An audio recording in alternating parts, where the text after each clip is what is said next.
શ્રી ગણેશાય નમઃ. શ્રાવણ માસના પવિત્ર શુક્રવારે કરવામાં આવતું જીવંતિકા માતાનું વ્રત સંતાનની રક્ષા, સુખ શાંતિ, સૌભાગ્ય અને દીર્ઘાયુષ્ય માટે કરવામાં આવે છે. ભક્તિપૂર્વક આ વ્રત કરનાર માતાઓ પોતાના સંતાનોના આરોગ્ય અને કલ્યાણ માટે જીવંતિકા માતાને પ્રાર્થના કરે છે. જીવંતિકા માતા એટલે જીવન આપનારી અને જીવનની રક્ષા કરનારી માતા. ભક્તોની માન્યતા છે કે જીવંતિકા માતા પોતાના ભક્તોના સંતાનોની રક્ષા કરે છે અને સંકટ સમયે માતાની જેમ તેમની પડખે ઊભી રહે છે. આજે આપણે સાંભળીશું જીવંતિકા માતાની પવિત્ર વ્રત કથા. કથા શરૂ કરતા પહેલા બોલો બધા સાથે, જય જીવંતિકા માતા. વ્રતની સરળ વિધિ. શ્રાવણ માસના પ્રથમ શુક્રવારે જીવંતિકા માતાનું વ્રત કરવામાં આવે છે. જો પ્રથમ શુક્રવારે કોઈ કારણસર વ્રત ન થઈ શકે તો શ્રાવણ માસના બીજા, ત્રીજા કે ચોથા શુક્રવારે પણ આ વ્રત કરી શકાય છે. વ્રત કરનાર બહેને વહેલી સવારે ઉઠીને સ્નાન કરી સ્વચ્છ વસ્ત્રો ધારણ કરવા, શક્ય હોય તો લાલ વસ્ત્ર પહેરવા. ઘરમાં સ્વચ્છ સ્થાન પર લાલ બાજોટ પાથરી તેના ઉપર જીવંતિકા માતાનું ચિત્ર અથવા મૂર્તિ સ્થાપિત કરવી.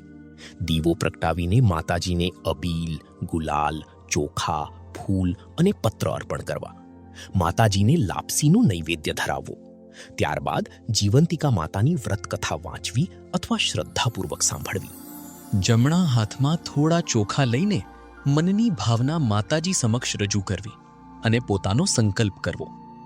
ત્યારબાદ એ ચોખા ચારેય દિશામાં છાંટવા. વ્રત કરનાર બહેનો પરંપરા મુજબ પીળા રંગના વસ્ત્રો, અલંકાર અને પીળી વસ્તુઓનો ત્યાગ કરે છે. પીળા મંડપ નીચેથી પસાર ન થવું અને ચોખાનું પાણી ન ઓળંગવું. વ્રતના દિવસે અસત્ય બોલવું નહીં, કોઈની નિંદા કરવી નહીં અને આખો દિવસ માતાજીનું સ્મરણ કરવું. જય જીવંતિકા નામનો જપ કરતા રહેવું. દિવસ દરમિયાન એક જ સમયે માતાજીને ધરાવેલો પ્રસાદ ગ્રહણ કરીને વ્રત પૂર્ણ કરી શકાય છે. આ વ્રત 9 વર્ષ સુધી કરવામાં આવે છે. 9 વર્ષ પૂર્ણ થયા પછી ઉજવણું કરવામાં આવે છે, જેમાં એક સૌભાગ્યવતી સ્ત્રી, એક કુમારિકા અને એક બાળકને ભોજન કરાવવામાં આવે છે. આ પરંપરાઓ પ્રદેશ અને કુટુંબ પ્રમાણે અલગ હોઈ શકે છે, તેથી ઘરના વડીલોની સલાહ લેવી. હવે સાંભળીએ જીવંતિકા માતાની પવિત્ર કથા. પ્રાચીન સમયમાં શિલભદ્રા નામની એક સુંદર નગરી હતી. આ નગરીમાં સુસરમા નામના એક રાજા રાજ્ય કરતા હતા. તેમની રાણીનું નામ સુલક્ષણા હતું. રાજા અને રાણી ખૂબ દાની, ધર્મપરાયણ અને પ્રજાવત્સલ હતા. તેમના રાજમહેલમાં કોઈ વસ્તુની ખોટ નહોતી. છતાં તેમના હૃદયમાં એક મોટું દુઃખ હતું. તેમને કોઈ સંતાન નહોતું. સંતાન વગર રાણી સુલક્ષણા ખૂબ દુઃખી રહેતી. એક દિવસ તે મહેલના ઝરૂખામાં બેસીને બહાર રમતા બાળકોને જોઈ રહી હતી. બાળકોને રમતા જોઈને રાણીની આંખોમાં આંસુ આવી ગયા. એ સમયે તેમની પ્રિય દાસી ત્યાં આવી. દાસી ખૂબ સમજદાર હતી અને તે સુવાવડનું કામ પણ જાણતી હતી. રાણીના ચહેરા પરનું દુઃખ જોઈને દાસીએ પૂછ્યું, રાણીબા, આપ આટલા દુઃખી કેમ છો? રાણી, મારા જીવનમાં બધું છે, પરંતુ સંતાન નથી. આ ખોટ મને અંદરથી તોડી નાખે છે. દાસી થોડું વિચારીને બોલી, રાણીબા, જો આપને ખોટું ના લાગે તો હું એક વાત કહું. કદાચ આપની આ ખોટ દૂર થઈ શકે. રાણી, જલ્દી કહો, શું કરવું? દાસી, ગામની એક બ્રાહ્મણી ગર્ભવતી છે. હું આજે જ વાત ફેલાવી દઉં કે રાણીબા માતા બનવાના છે. જ્યારે બ્રાહ્મણીને બાળક થશે ત્યારે હું બાળકને આપની પાસે લઈ આવીશ. કોઈને કશું ખબર નહીં પડે. સંતાન મેળવવાની તીવ્ર ઈચ્છામાં રાણી સુલક્ષણા આ ખોટું કામ કરવા તૈયાર થઈ ગઈ. આખા નગરમાં સમાચાર ફેલાવી દેવામાં આવ્યા કે રાણી ગર્ભવતી છે. સમય પસાર થતો ગયો. એક રાત્રે બ્રાહ્મણીને પ્રસૂતિની પીડા ઉપડી. દાસીને બોલાવવામાં આવી. મધરાત પછી બ્રાહ્મણીને એક સુંદર અને તેજસ્વી પુત્રનો જન્મ થયો. ઘરના બધા લોકો થાકીને ઊંઘી ગયા. તક મળતા દાસી પાછલા દરવાજેથી ઘરમાં પ્રવેશી અને નવજાત બાળકને લઈને રાણી પાસે પહોંચી ગઈ. બાળકને જોઈને રાણી સુલક્ષણા ખૂબ ખુશ થઈ. બીજા દિવસે મહેલમાંથી સમાચાર પ્રસિદ્ધ થયા કે રાણીએ સુંદર પુત્રને જન્મ આપ્યો છે. આખા નગરમાં આનંદ છવાઈ ગયો. ઘેર ઘેર દીવા પ્રગટ્યા અને રાજમહેલમાં ઉત્સવ ઉજવાયો. પરંતુ બીજી તરફ બાળકની સાચી માતા બ્રાહ્મણી પોતાના પુત્રને ગુમ થયેલું જોઈને રડવા લાગી. તે માતાનું હૃદય દુઃખથી તડપી ઉઠ્યું. બ્રાહ્મણી ખૂબ ભક્તિભાવવાળી હતી. તેણે જીવંતિકા માતાનું વ્રત શરૂ કર્યું અને માતાને પ્રાર્થના કરી, હે જીવંતિકા માતા, મારું બાળક જ્યાં પણ હોય તેની રક્ષા કરજો. મારા પુત્રને તમારી છત્રછાયા આપજો. બ્રાહ્મણીની નિષ્ઠા અને ભક્તિથી જીવંતિકા માતા પ્રસન્ન થયા. માતાએ બાળકની રક્ષા કરવાનો સંકલ્પ કર્યો. રાણી સુલક્ષણાએ બાળકનું નામ વીરસેન રાખ્યું. વીરસેન ધીમે ધીમે મોટો થવા લાગ્યો. તે બુદ્ધિશાળી, બહાદુર અને પ્રજાપ્રેમી હતો. સમય જતાં રાજા સુસરમાનું અવસાન થયું અને વીરસેન રાજગાદીએ બેઠા. રાજા વીરસેન પોતાની પ્રજાને સંતાન સમાન માનતા હતા. તેમની ન્યાયપ્રિયતા અને દયાળુ સ્વભાવથી આખી પ્રજા પ્રસન્ન હતી. એક દિવસ રાજા વીરસેન પોતાના પિતાનું શ્રાદ્ધ કરવા માટે ગયાજી જવા નીકળ્યા. રસ્તામાં તેઓ એક વણિકના ઘરે રાત્રિ રોકાયા. આ વણિકને અગાઉ 6 સંતાનો થયા હતા, પરંતુ દરેક બાળક છઠ્ઠીના દિવસે જ મૃત્યુ પામતું હતું. હવે તેના ઘરે 7મા બાળકની છઠ્ઠી હતી. પરિવારના લોકો ખૂબ ચિંતામાં હતા, કારણ કે તેમને ભય હતો કે આ બાળકનું પણ આયુષ્ય ઓછું હશે. તે રાત્રે સૌ ઊંઘી ગયા, પરંતુ જીવંતિકા માતા રાજા વીરસેનની રક્ષા કરવા માટે ત્યાં હાજર હતા. મધરાતે વિધાત્રી દેવી બાળકનું ભાગ્ય લખવા માટે આવી. જીવંતિકા માતાએ બારણા પાસે ત્રિશૂળ આડું રાખીને વિધાત્રીને રોક્યા. હે વિધાત્રી દેવી, તમે અહીં શા માટે આવ્યા છો? વિધાત્રી: આ વણિકના બાળકની આજે છઠ્ઠી છે, તેના ભાગ્યના લેખ લખવા આવી છું. જીવંતિકા માતા: તો કહો, તેના ભાગ્યમાં શું લખશો? વિધાત્રી: આ બાળક સવારે મૃત્યુ પામશે. તેના ભાગ્યમાં આટલું જ આયુષ્ય છે. જીવંતિકા માતા: ના દેવી, તમે આવું અમંગળ નહીં લખી શકો.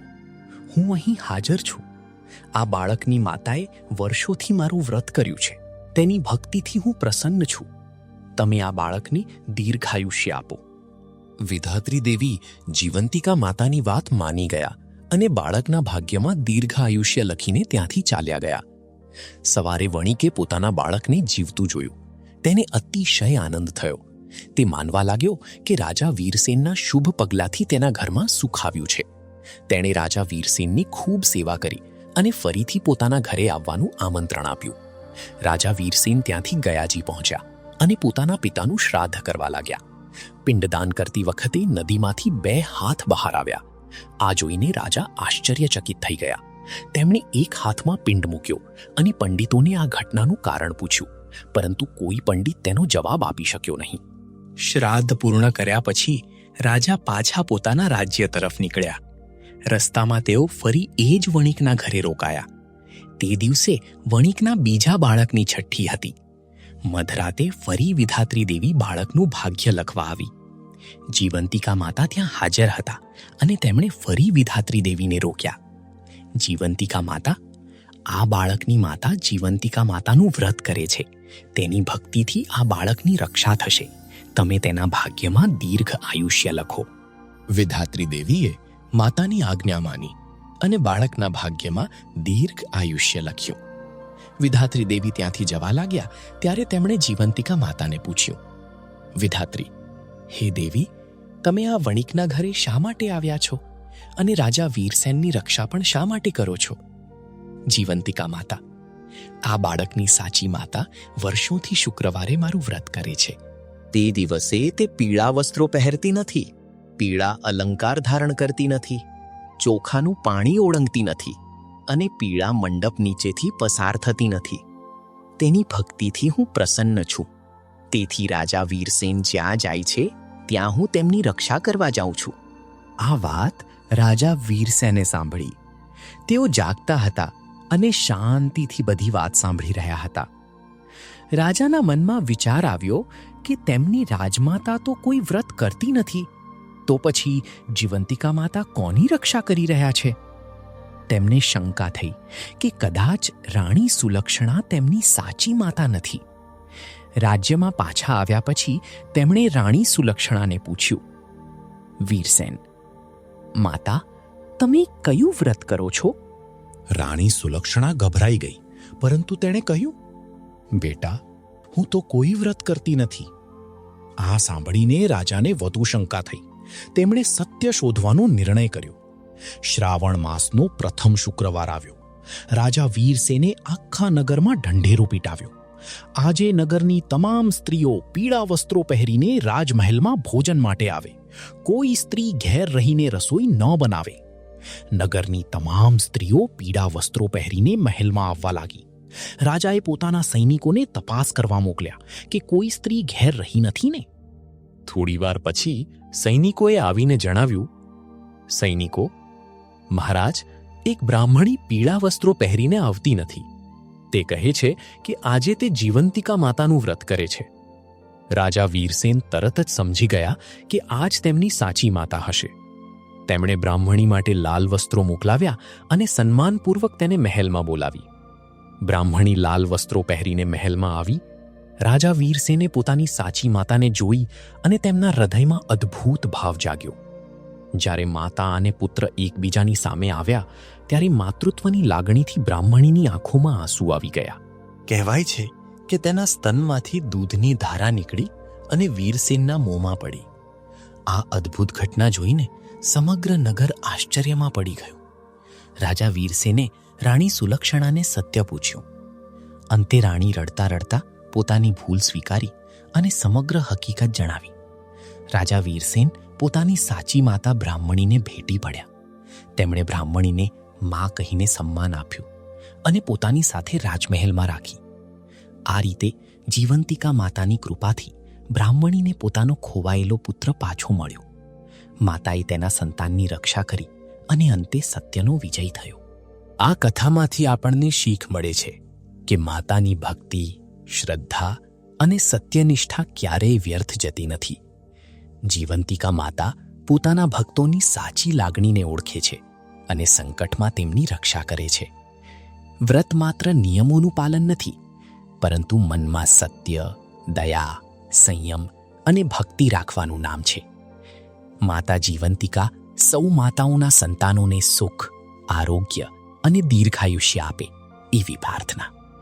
હે જીવંતિકા માતા, જેમ તમે બ્રાહ્મણીના બાળક વીરસેનની રક્ષા કરી, તેમાં વ્રત કરનાર તમામ માતાઓના સંતાનોની રક્ષા કરજો.